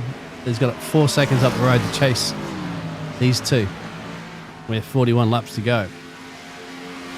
I don't think he's going to be able to get there, to be honest, if this stays green. I think this is too big of a gap, and maybe what we've seen in the early laps here is that actually maybe he can't stay with them. To be fair, though, looking at 4 seconds in this context is quite a big gap, but to be fair, based on the long green flag run we saw earlier, 4 seconds was not a very big gap at all, so maybe he can close it. Will it be having to take care of your tyres a little bit too, yeah, Ewan, isn't it? Because 13 laps they've done on this, they're going to need to do another 40 laps. So that'll definitely give them into that 53 lap range. That's when when is it that we notice that they start falling off? Is it around lap 40? 40 laps done on the tyres? Well, it's oh, and here he comes, Slauson having a little bit of a look and a slide from Gill off of 2. Here comes Slauson. He sees this as his chance in towards 3 and 4. Gill's been strong though in the middle, and look at that, holding firm up on the high side. He stays in the lead, but that's the first big challenge. Gill's not going to want to easily give this lead up, no, by no means. You saw that before too, didn't you, earlier when they had that bit of traffic they had to navigate through, and Todd just snuck his way through there, but he only managed to hold on to that lead for basically 2 corners, and then Logan took it back. So I think he's going to know that back in his mind earlier that happened. It's going to be a similar situation. Logan's not going to allow you, might allow you to get up alongside him, but he's going to try to shut the door on you pretty quickly. Indeed. The gap's down to, is it 23.6 now, Brad. He's looking at the fastest 5 a for 5. bit, but it's not enough, is it? He's not even. He's got to be quicker. He's got to be at the top of that list. There he is now at the top of that list. But he's got to be in the 23 clubs at least if he wants to catch him. oh, look at that. Position 1, 2, 3, 4, 5. Exactly how quick they are as well. Don't see that too often. Yeah. 35 to go when they get to the line here. You're talking about time drop off there before they went side by side, briefly there for the lead. We're already at 8 tenths of a second, by the way, so it's a gradual process. It's not a cliff, really. It's a gradual process. Slawson that time round was a second slower than his best lap time of the race so far, so it is starting to happen here. Now, the question is really not in terms of how far are they individually off their best laps, but where are they in relation to each other here. And Slawson at the moment in these first 20 laps just seems to be seeing a little bit more tyre wear maybe. Yeah, just wondering, isn't it? Like that hard charging to attack just burns through those tyres a little bit too much. More than what the defender of Logan has to counter. And that's what seems to be quite interesting here. So you've got to choose your battles wisely here. Maybe as long as that Logan can stay within that 1 second range, really within half a second range that he is currently at the moment. You fall too far out of that, you fall out of that slipstream, don't you? And it makes it more difficult to even catch. Yeah, maybe running so close in the dirty air is not the best idea as Gill goes a bit high. I don't know whether he was intending to do that. It hasn't worked for him, I don't think. Slawson has closed a quarter of a second, just over 30 laps to go. This is quite an extraordinary run between these two. This continues on for another 30 laps. What a fight we're in. So far as well, no traffic has played a role yet. They've still got the whole back straight to catch up to any traffic. Sean Legrave, Jay Legrave, Michael Cole all down in pit lane. So those cars that are many laps down are starting to realise they actually can't gain any more places. They've done enough to receive the points they're going to get. So there's a lot less traffic out there than there was before. But there is some traffic that they will be approaching pretty quickly at some point. There's the track map. They're on the backstretch now. You can see coming out of turns 3 and 4 onto the front stretch now is the traffic that they'll be approaching pretty quickly soon. That'll be interesting how they're going to navigate. And those drivers, remember too, are battling. So they're all there battling for their positions, as you can see. 8th, 9th, 10th and 11th, all there. As you can see, we'll be approaching them pretty quickly because now they could just start coming to the pictures in turn 3. Yeah, you are starting to see them a little bit more there. So that's what Todd will be we're looking for, wouldn't he? Plus Compton down the road because and Kevin. Yeah, Kevin's still keeping on the back there of Brad because if they know that if this traffic slows them down just a little bit, that 1 or 2 seconds can make a huge difference. 29 to go. Yeah, definitely true for those who are a bit further behind. I mean, it might be true for Slawson, but equally, just as it could present an opportunity to him to get past Logan Gill, he could also be slowed down himself, and a gap could be created up to Gill. So it is a bit of 50-50. I think, to be honest, these two want this to be a straight fight with no traffic around, but they're not going to get that luxury, I don't think. They are going to catch the back markers before this race is over if it stays green. I think they will. Oh, little tank slapper in defence there. It's the 88 on the timing, but it's 22 on the car. Well, that won't get you in the Coca-Cola Esports either by that happening. And won't let you race if your numbers don't match the timing. As Kevy gets his pace, he gets back up there to P3 there from Brad Compton. We should employ that rule. Anyway, I'm only joking, sort of. Into 3 and 4 again for these two. It's going to be a 2-horse race here, as long as there's no more cautions. If there is another one, they'll all be in for another set of tyres and we'll do it all again here. But so far, only 2 cautions at Dover. We should, just before we get properly into this battle for the win here in the final 25 laps, just take our hats off to these guys. Oh, yes. All of them in this field. Yes, there was an early caution which took out, 4 of the cars effectively. Gave damage to a lot of cars, and yes, there were big incidents down towards the pit lane that might have caused cautions in the real world, but we were able to stay green flag racing, and it was a fascinating load of green flag runs, I've got to say, there through the middle of that race of over 100 laps, and a testament to everybody who's done all of these laps so far, who have kept it so clean, really. Yeah, I am very, very super impressed with that, as you mentioned. And these aren't pro drivers as well, although they're fantastic drivers. But, you know, they're not average I rating here, I mean, that's for the official racing that they'd be doing, is around 2K. You know, there is a limit, obviously, in this series as well, too. As you can see on the schedule, a 3K I rating cap, although Logan Gill's 3.3, so I guess it just squeezed in on that one. There is a discretion, yeah. But here's the traffic now, Ewan. 59. So Logan gets past no problems. Does Swanson get past Slawson? Sorry. Yes, it does. No problems for him. Gill's going to get slowed down here. Now this is a bad run off of 2, and here comes Slawson. It's not quite going to open up for him. Jay Trockey there was staying high and doing all he could, but sometimes as a lap car, there's not much you can do from one of the two gaining an advantage over the other.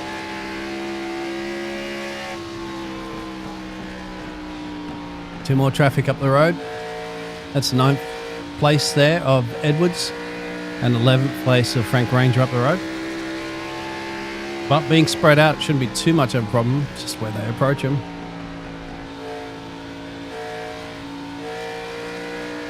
They're going to have to pretty much pass everybody who's a lap down here, I think, other than Chase and McCook, maybe Floyd, again before the end of this race. I mean, they've already managed to get past Trockey, as we saw. And the amount of laps down these guys are extraordinary. You really rarely see that these days. So many laps down.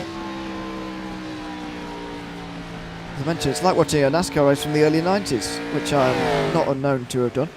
Oh, I'm surprised. I haven't even seen a NASCAR race from the 90s. It's a different kind of race for sure.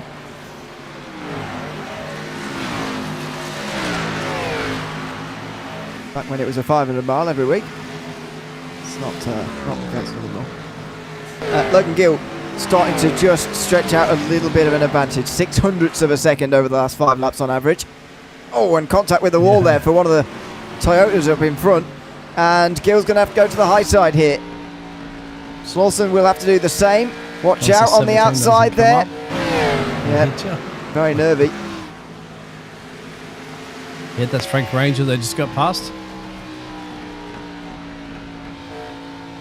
He goes 13 laps down now in this race. Still in it, but that's what I like of drivers as well. Don't give up. Just stay in the race, even if you're so many laps down. What it is also, you got to remember too, it's experience. It's driving in race condition. And that's going to help you get better and better. You personally just race your own race at that point, don't you? And just see what you can do and see little improvements and chip away at it. Because it's like anything, practice makes perfect. And if you're in a practice session, you probably wouldn't be in full racecraft conditions like this anyway there, Ewan. So it's great to get out there and just constantly do laps, even if you know that you're not going to be, getting yourself in a podium position or anything. It just makes you spending that time.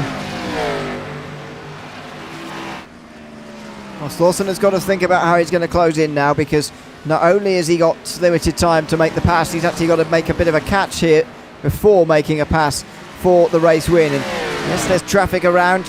Yes, Gill has gone out pretty hard here, but you don't want to be relying on a drop-off towards the end. There's Floyd, who's 2 laps down at the moment. This is to go 3 down, and he won't be too eager to do it, but Gill's going to force this here. Oh, he gets close off of 4. But Gill gets through here into turn 1, 15 to go, and as I say, Slawson's got to get close. Oh, that'll be a little frustrating to see at the moment there. Todd will be like, if you put a heart rate monitor on that driver, it would have went through the roof, wouldn't it? Oh. And Gill was slowed down by Floyd through 1, 2, as well, through 4, and then onto the front straight. Slawson didn't have the same, because he effectively just crashed in front and he just kept it pinned, and so there were a few attempts gained. Here he comes. Now the pressure really starts to be put onto the race leader. Just like that, as I said, that traffic could be a big player, isn't it, in this race? Might not just come down to pure pace between these two drivers. It could come down to a little bit of a lucky break. I think that's what Todd needs here too, because I don't think the speed is enough to just drive up and overtake Gill. He needs Gill to make a mistake, or he needs some traffic or something up the road there to force Gill to having to lift off drastically. and allow Todd to come up there and try to stick this race victory away. They have a gap now of almost 7 seconds to Kevy down there in P3.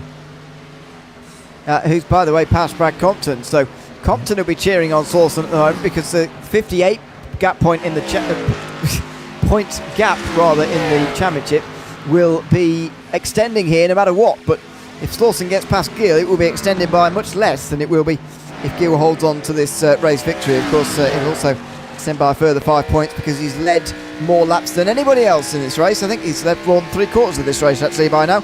There you go, 164. Goodness me, he's led nearly more than 3/4. Goodness me. Anyway, it doesn't matter about who's led the most. It matters who leads on lap 200, and at the moment Gill looks like doing that too, but there's 10 laps to go. 10 laps of pressure, 10 laps of pushing here, 10 laps of opportunity for Slauson to get through for the race victory. And we need David Bowie and Freddie Mercury singing Under Pressure up there.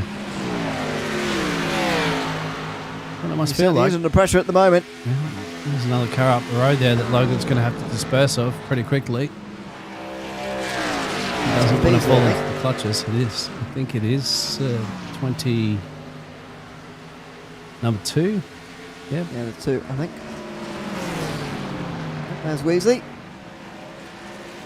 As long as he doesn't come down in front of Todd, that's all that Todd will be happy with, but he won't, and Todd will have to actually get around him because he goes up the high side. And Todd, remember that before, Todd actually did see, didn't he, Floyd have a hard lick in the fence, and now he's got to get on the power and say, okay, thank you very much for maybe a little bit of a slingshot there. Beasley through. Cost him a bit of time there, but too, didn't it? Down about 7/10 now from Gill. Yeah, and that might be the last bit of traffic, by the way, with 8 laps to go. Look at the amount of gap in front they have here. As well. Yeah, it's slipping away from Slauson here. It's slipping away. Gill, last time round, was in the 25 zeros, but Slauson, doesn't matter at the moment if he's hitting the wall like that. Logan Gill is starting to flex his muscles here. Logan Gill's last lap averaged at a 25.1. That's faster than anybody who is not on new tyres. John Edwards, by the way, in ninth is on new tyres. He pitted under green not that long ago. Nera and Rousseau, indeed. John Rousseau faster than Slauson at the moment, who's seeing this race slip away from him late on. Yeah, I think that's the last charge that he has, isn't it? That'll be not almost impossible. Nothing's impossible in esports racing. But certainly to try to shave that gap out of the way that Logan Gill's been dominating this race would be extremely difficult. And as you said, no traffic coming up. Traffic's down into turn 1 right now. And so with 5 laps to go, I doubt they'll be catching them. But you never say never. You don't know if Gill could slip up and make a mistake. We've seen him do that before in the past, haven't we, Ewan? Leading comfortably races and having a mistake there and dropping him out. But the way it would have to be a massive mistake. It would have to be a massive mistake, yeah. 4 to go. He would have to lose half a second a lap from here to lose this race at the Monster Mile. He came into today with 58 points over Brad Compton in the point standings. With Compton finishing 4th, it's not going to be a massive gain, but nevertheless, it's going to edge towards 100 now, the gap between Gill and Compton, as he already puts everybody else at least 150 points behind, including Kevin now, who's been on the lead lap throughout tonight. There you go, 172 laps led, and 3 more yet coming. Actually, they will get the traffic. My apologies on that. I thought we wouldn't get them in time, but this is Logan Gill we're talking about, isn't it? That car completely gets out of the way there for the 46. And in fact, you'd have to say, Todd hasn't even come up to the car yet. That's how far back that he is. That's Floyd again. Floyd, feeling a bit worse for wear after hitting the wall, I'd have thought. This is the dangerous part of the race now, isn't it? Oh dear. Oh, it's always a nervy moment as the leader goes past traffic like that, but Logan Gill manages it, and he's going to see the white flag here from the Monster Mile. It's going to be 175 of 200 laps led. He's not going to be on the biggest gainers. He qualified on pole. He's led almost all of this race. He's dominated it. And although he's been challenged throughout, especially by Todd Slauson, he's seen off all the challenges. And Logan Gill in the Oakhouse Racing Xfinity Series is going to take the checkered flag to win here at Dover. Fantastico. Vamos, fantastico there. Another one racked up there for Logan, doing everything perfectly. And believe it or not as well, too, those other drivers there, Todd and Kevin, my friend, they have all started in the same positions. They finished this race in the same positions they started. Top three stays exactly the same. Brad Compton, the biggest mover forward at the end of the day to get up to fourth with 10 places gained. But he is going to be nearly 100 points to drift in the championship now as Logan Gill takes a few more points away. Don't forget though, in the Xfinity Series we've got a lot further to go. Still 6 rounds to go after this one, so it's job not done yet, but this will certainly help Logan Gill.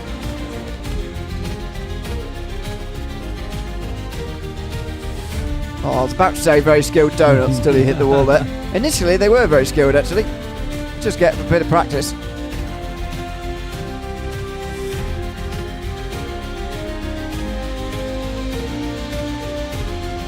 There you go, let's pull up the full race results. Logan Gill wins ahead of Todd Slauson in the end by 3.5 seconds. He did give up a little bit towards the end. Kevin Nerratt gets towards the top three, passing Brad Compton on that run to the end there. Jason McCook was really waiting for that last caution. That speeding in the pit lane really cost him a chance. He was one of those who had the pace to run on the lead lap though. Floyd and Beasley were 4 laps down rather, 5 down for John Russo. John Edwards and Jay Trockey rounded out the top 10. Frank Ranger was 13 down and was the last driver to realistically get to the finish there in a reasonable time. Sean LeGrave, Jay LeGrave, Michael Cole stayed in the session for a long time to secure their points. Bill Ponsma, Joshua Wise, Brady LeGrave and James Burns were out this race in the first 50 laps here tonight. Let's go the wrong way up the podium, shall we, tonight, and chat to Kevin Nerratt first of all, who joins us from third. Kevin, welcome in. Congratulations on a third place run tonight from Dover. In the end, you finished where you started here in tonight's race. How was that for you tonight? Did you prefer that race had long green flag runs for the most part, or would you have liked to see a few more cautions?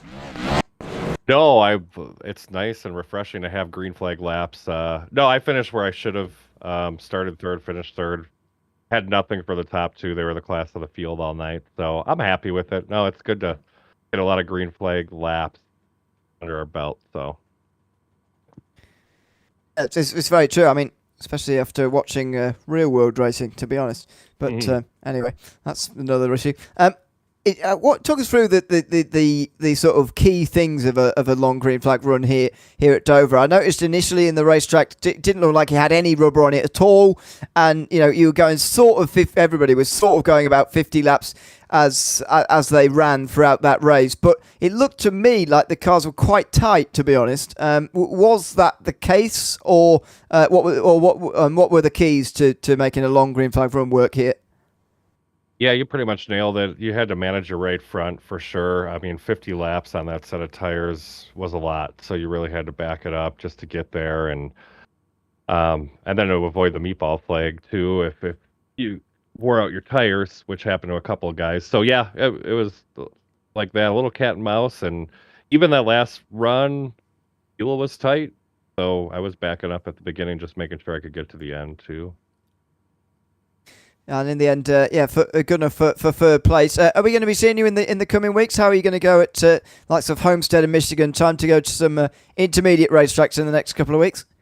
Yeah, I'm excited. Let's go. Yeah, I'll be there. Sorry, go on.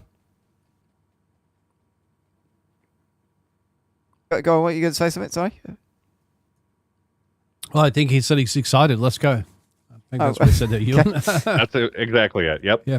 Sorry, I thought I was losing everything, but anyway, it's fine. Kevin, well done on getting to third tonight and finishing on the podium. And thanks for coming to chat to us after the race as always as well. All right, thanks a lot, guys. Great job at the booth. Thanks very much. Kevin Nerratt there, third place here tonight from Dover. Doesn't look like Logan Gill's there at the moment, and neither is Todd Slauson. So we'll just hold on for one more moment. But Biggles, it was a fantastic race. 200 laps here at Dover, 200 miles therefore as well. Long green flag runs, and as Kevin said, they're quite refreshing, really. Not only in Oakhouse Racing series, but also actually in any series, to be honest, in NASCAR racing these days. In the advent of stage racing, you don't see long green flag runs in races like that anymore. So I very much enjoyed that. No, I think in my broadcasting career, commentating broadcasting races, I think this is probably the least cautions I've ever had at this track in Dover, for sure. So for short track racing, it's very unusual.